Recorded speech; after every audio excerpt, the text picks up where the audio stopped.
ತಿರುಮಲ ವೆಂಕಟೇಶ್ವರ ದೇವಸ್ಥಾನಕ್ಕೆ ನಡೆದುಕೊಂಡು ಹೋಗುವಾಗ ಸಿಗುವ ಕೊನೆಯ ಪರ್ವತವೇ ಈ ನಾರಾಯಣಗಿರಿ. ಈ ಕೊನೆಯ ಪರ್ವತದಲ್ಲೇ ಮೋಕಾಳ ಮಂಟಪ ಇದೆ. ಬೆಟ್ಟದ ಕೊನೆಯ ಪರ್ವತದ ಹೆಸರು ಮೋಕಾಳ ಪರ್ವತ. ಒಟ್ಟು 3580 ಮೆಟ್ಟಿಲುಗಳ ಪರ್ವತದಲ್ಲಿ ನೀವು 2910 ಮೆಟ್ಟಿಲಿನ ನಂತರ ಈ ಮೋಕಾಳ ಪರ್ವತ ಸಿಗುತ್ತದೆ. ಇಲ್ಲಿಂದ 2.5 ಕಿಲೋಮೀಟರ್ ದೇವಸ್ಥಾನಕ್ಕೆ ನಡೆಯಬೇಕಾಗುತ್ತದೆ.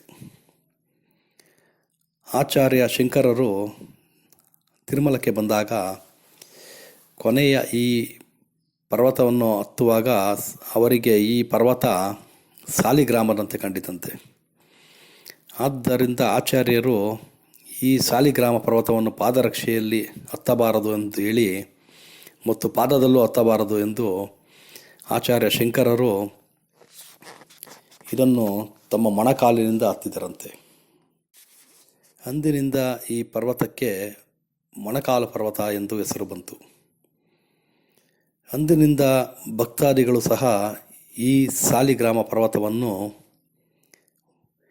ಪಾದದಿಂದ ಹತ್ತದೆ ಮೊಣಕಾಲಿಂದ ಹತ್ತಲು ಪ್ರಾರಂಭಿಸಿದರು.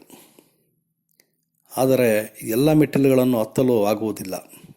ಆದ್ದರಿಂದ ಅವರ ಇಚ್ಛಾನುಸಾರ 1, 3, 5, 11, 21 ಮೆಟ್ಟಿಲುಗಳನ್ನು ತಮ್ಮ ಮೊಣಕಾಲಿನಲ್ಲಿ ಹತ್ತಲು ಪ್ರಾರಂಭಿಸಿದರು.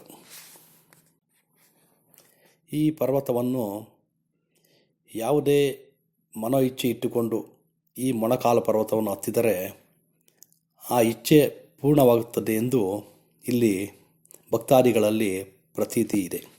ಓಂ ನಮೋ ವೆಂಕಟೇಶಾಯ.